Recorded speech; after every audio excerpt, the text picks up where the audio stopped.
बिस्मिल्लाहिर्रहमानिर्रहीम अस्सलामुअलैकुम। Welcome to sublime way English academy.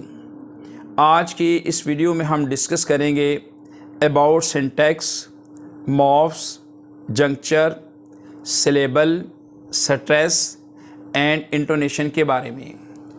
तो चलिए शुरुआत करते हैं। फर्स्ट ऑफ ऑल हम सिलेबल के बारे में बात करते हैं। A syllable is a sound or a group of sounds produced by a single chest pulse and containing a vowel।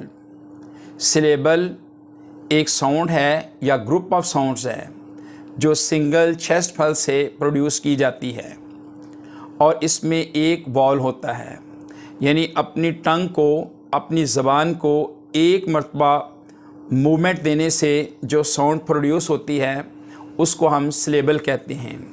Syllable की बेस पर वर्ड्स को डिफरेंट कैटेगरीज में डिवाइड किया जाता है। मोनोसिलेबिक वर्ड्स, ये ऐसे वर्ड्स होते हैं जो एक सिलेबल पर मुश्तमिल होते हैं।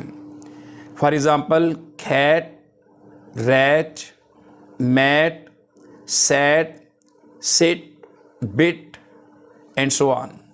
इसी तरह डाइसिलेबिक वर्ड्स, डॉक्टर, इसमें देखें डॉक्टर यानी 2 सिलेबल्स हैं। Writer, apple, dentist, father, canal, estate etcetera. Trisyllabic words, rectify, इसमें 3 सिलेबल्स हैं, इसको ट्राइसिलेबिक वर्ड बोलते हैं। Rectify, understand, calculate, decompose, recognize, etc.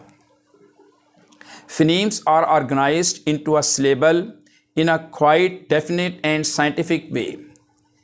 Each syllable can have one or more consonants before the vowel and one or more after the vowel.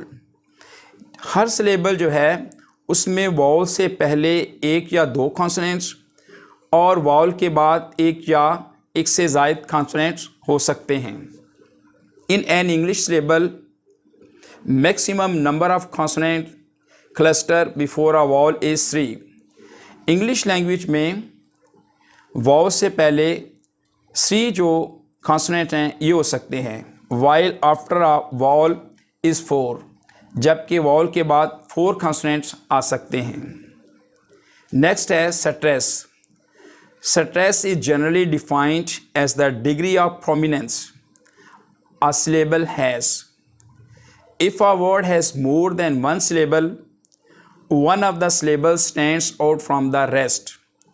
इसमें अगर word जो है इसमें एक या एक से ज़्यादा syllables हों तो किसी एक syllable पर जो है वो prominence की जाती है, उसको highlight किया जाता है, उसको हम stress कहते हैं। Some languages like English are stress time. In such languages stress carries meaning. तो जिन वर्ड्स में स्ट्रेस होती है उसके मीनिंग्स होते हैं। For example in disyllabic word like permit, अब वर्ड फॉमिट है, if the stress the first syllable permit, यानी अगर फ पे हम स्ट्रेस देते हैं इट इज़ अ नाउन, तो फिर इसको हम नाउन कहते हैं। अगर PER फ इस पे हम स्ट्रेस देते हैं तो ये नाउन कहलाता है, permit. And if we stress the second syllable permit it becomes a verb, तो फिर इसको हम वर्ब कहते हैं। यानी अगर फर्स्ट सिलेबल पर स्ट्रेस है तो इसको हम नाउन कहेंगे, अगर स्ट्रेस जो है वो सेकंड सिलेबल पर है तो इसको हम वर्ब बोलते हैं। तो स्ट्रेस के चेंज करने से जो वर्ड है उसकी कैटेगरी चेंज हो जाती है। फॉर एग्ज़ाम्पल DIGEST, अगर डाइजेस्ट, अगर हम स्ट्रेस देते हैं फर्स्ट सिलेबल पर डाई तो फिर ये नाउन और एडजेक्टिव कहलाएगा, वेयर एज डिजेस्ट जब हम इसको जेस्ट पे स्ट्रेस देते हैं तो ये वर्ब कहलाएगा। इसी तरह ऑब्जेक्ट, परफेक्ट, रिकॉर्ड। तो इस तरह स्ट्रेस के चेंज करने से जो है उसकी वर्ब की कैटेगरी वो चेंज हो जाती है। Types of stress: primary stress, secondary stress, tertiary stress, indicated by a weak stress. Next है intonation. The definition of intonation is the way the pitch of your voice goes up and down as you talk or reciting something by singing it. An example of intonation is the way your voice raises in pitch at the end of a question. ये आवाज़ का rise और down होने की pitch को the pitch of your voice goes up and down, यानी pitch के up and down होने के तरीके को हम इंटोनेशन कहते हैं। जैसे जब हम कोई क्वेश्चन करते हैं तो एंड पर हमारी आवाज़ अप होती है। Intonation conveys differences of expressive meaning. अब इंटोनेशन से क्या होता है, हमारी जो मीनिंग्स हैं डिफरेंट, जो हम एक्सप्रेसिव मीनिंग होते हैं उनको ये कन्वे करता है। Surprise, anger, weariness. अब ये तीनों कंडीशन में हमारी पिच जो है, ट्यून जो है, ये डिफरेंट होती है। A speaker uses different tones to express his meanings. Speaker जो है अपनी डिफरेंट टोन्स को यूज़ करता है अपने मीनिंग्स को कन्वे करने के लिए। यानी जब एंगर में होता है उसका जो पिच है वो डिफरेंट होती है। वेरीनेस, सरप्राइज, तो तीनों में टोन से जो है ना वो अपने मीनिंग को कन्वे करता है। Types of intonation: falling intonation, rising intonation, fall rise intonation. Syntax. The word syntax is derived from a Greek word meaning ordering together, systematic arrangement, or putting together. It is the study of sentence building, of the ways in which words are arranged together in order to make sentences. In other words, it refers to the structure of the sentence. Syntax means the study of rules. तो क्या बात clear हुई कि syntax जो है ये methods, rules को study करता है कि सेंटेंस को हमने कैसे वो फॉर्म करना है, बनाना है, यानी वर्ड्स को हमने किस तरह तरतीब देनी है कि उससे एक सेंटेंस बन जाए। अगर उसकी तरतीब डिसऑर्डर होगी तो वो सेंटेंस नहीं बनेगा। तो इसमें सेंटेंस में हम वो क्या करते हैं, अरेंजमेंट देते हैं, सिस्टमेटिक अरेंजमेंट, कि हमने वर्ड्स को कैसे तरतीब में रखना है। तो इसका एक स्ट्रक्चर है subject, verb, object. Morphs: when the word can be segmented into parts.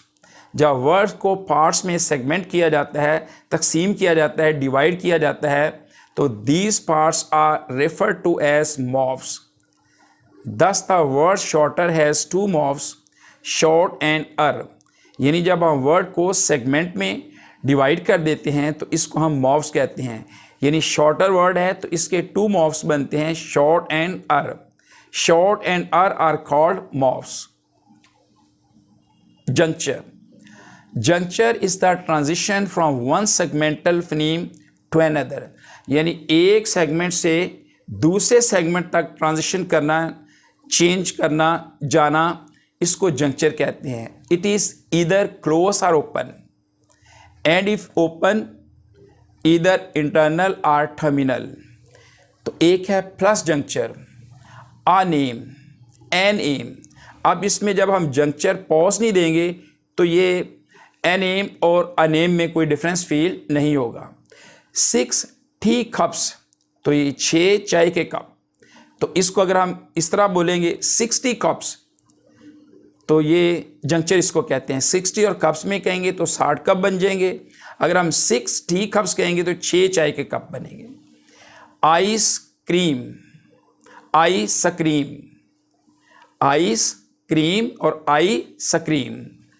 That's tough, that's tough. Single bar juncture: his friend Kamran isn't here. Double bar juncture है 1 2 3 4। Double cross juncture 1 2 3 4। Buddha's quote है आखिर पर, don't be a beggar of love, don't be a beggar of love, मोहब्बत के beggar मत बने, भिखारी मत बने। Be a donor of love, मोहब्बत के डोनर बने, मोहब्बत तकसीम करने वाले बने, प्यार तकसीम करने वाले बने, शफ़क़त तकसीम करने वाले बने, शफ़क़त देने वाले बने, ना कि बैगर बने, लेने वाले बने। Don't be a beggar of love, be a donor of love. Beautiful people are not always good, खूबसूरत लोग हमेशा अच्छे नहीं होते। But good people are always beautiful, लेकिन अच्छे लोग हमेशा खूबसूरत होते हैं। बहुत ही खूबसूरत बुद्धा का ये कोटेशन है। वीडियो अच्छी लगने की सूरत में don't forget to like and share and keep in your mind to subscribe the channel. अस्सलामु अलैकुम, अल्लाह हाफिज़।